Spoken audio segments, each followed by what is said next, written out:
História e lendas dos meus mais antigos antepassados de quem muito me orgulho descender. Homenagem à Ucrânia.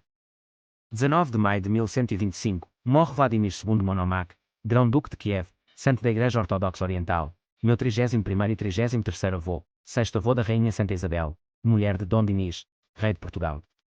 Vladimir II Monomakh, Grão-Duque de Kiev, santo da Igreja Ortodoxa Oriental, nasceu em 26 de maio de 1053, morreu em 19 de maio de 1125, era filho de Vsevolod I, Grão-Duque de Kiev, de 1030 a 1093, e de Maria Monomakh, 1067, neto paterno de Jaroslavo I Cardinal, sábio, Grão-Duque de Kiev, 990-1054, e neto materno de Constantino IX Monomakh, imperador bizantino, 1055, e de Pulquéria Esclarina, de 1020 a 1041. Vladimir II Monomakh reinou como Grão-Duque, príncipe do Rus, Kiev de 1103 a 1125. Vladimir II Monomakh é considerado santo da Igreja Ortodoxa Oriental e é celebrado em 6 de maio. Vladimir II Monomakh era filho de Vsevolod I Grão-Duque de Kiev e de Maria Monomakh, filha do imperador bizantino Constantino IX Monomakh, de quem Vladimir herdou o seu apelido.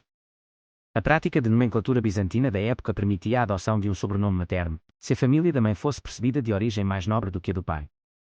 Vladimir II Monomakh recebeu uma excelente educação, conhecia vários idiomas, incluindo o grego, e teve ensino da filosofia, ciência e boa formação espiritual.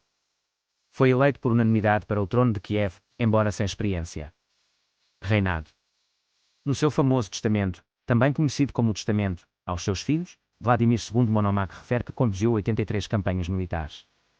Como Grão-Duque Príncipe do Rus Kiev, Reino da Rússia de Kiev, Vladimir desfrutava do humor do povo. Homem gentil, fiel, temente a Deus, bravo guerreiro, cuidou da preservação da paz entre todos os príncipes, da criação de um tribunal e ordem adequados entre o seu povo, estabeleceu um vir, ou seja, multas em questões criminais a favor do ofendido, determinou o valor dos juros dos empréstimos e complementou a justiça russa com novos regulamentos. Vladimir II Monomakh foi um dos melhores governantes do antigo período da história do Rus, Kiev. As crónicas apelidam-no de irmão pobre e um bom sofredor da terra do Rus. Durante o seu reinado houve paz, as guerras entre os príncipes cessaram. Tendo atingido uma idade avançada de 72 anos, morreu, deixando uma lição às crianças, que aconselha a ler com mais frequência. Este ensinamento atesta a sua mente iluminada. Do pensamento de Vladimir II Monomakh, o seguinte é digno de nota: não quebra os votos, não matar nem o certo nem o culpado, não mande matar. Vladimir II Monomakh está sepultado na Catedral de Santa Sofia em Kiev. Gerações sucessivas muitas vezes se referiam ao seu reinado como a idade de ouro daquela cidade. Inúmeras lendas estão ligadas ao nome de Vladimir II Monomakh, incluindo a transferência, de Constantinopla para o Rus, Kiev, de relíquias preciosas como a Teotocos de Vladimir, também conhecido como Nossa Senhora de Vladimir, Virgem de Vladimir ou Vladimirskaya. A lenda da coroa, chapéu Monomakh. A lenda da coroa Monomakh começa quando o imperador bizantino Constantino IX Monomakh ofereceu a seu neto Vladimir II Monomakh uma coroa, chapéu. A lenda surgiu nos contos dos príncipes de Vladimir e serviu, muitos anos depois, de base à teoria de Moscovo como a Terceira Roma. Consequentemente, a coroa ficou conhecida, até hoje, como coroa de Monomakh. No entanto, o facto do imperador Constantino IX Monomakh ter morrido 50 anos antes da coroação de seu neto Vladimir II Monomakh, torna assim esta coroa numa verdadeira lenda premonitória. A coroa Monomakh foi sucessivamente usada pelos Granduques do Rus, Kiev e mais tarde pelos czares russos. Ivan, o Terrível, coroou-se como o primeiro czar, com esta coroa, e o rei da Polónia pediu que lhe explicasse o significado deste seu novo título.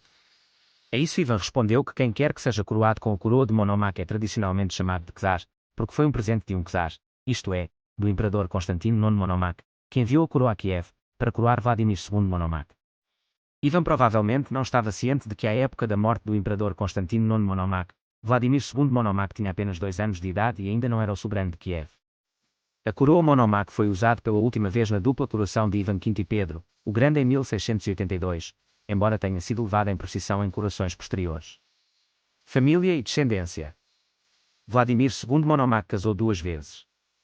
A sua primeira esposa foi Gita do Essex, minha 31ª e 33ª avó, filha de Harald II Godwinson, rei de Inglaterra e de Edith Swanesha, e tiveram Mstislav, Grão-Duque de Kiev, meu 30º e 32º avô, casado com Cristina, princesa da Suécia, e depois casado com Jubava Dmitrievna Saididis, minha 30ª e 32ª avó.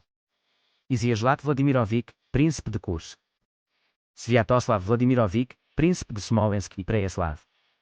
Jaropolk II Vladimirovich Veliki, príncipe Kiev casado com Helena Jassija. Vyacheslav Vladimirovich Veliki, príncipe Kiev casado com, desconhecida. Georgis Vladimirovich de Kiev. Maria Vladimirovna Novgorodskaja casada com Leo de Bizâncio. Roman Vladimirovich, príncipe Volhynsky casado com Vladimirovna Tmutarakanskaja. Agafija Vladimirovna Kievskaja casada com Vsevolod Davidovich, príncipe Gorudensky. A sua segunda esposa foi Polovkaja, e desse casamento nasceram Juris Vladimirovich Veliki, príncipe de Kiev casado com, desconhecida, e depois com Irena Ana de Bizâncio. Andras Vladimirovich, príncipe Vladimirsky. Sofia Vladimirovna Novgorodskaja casada com Bela II, rei da Hungria.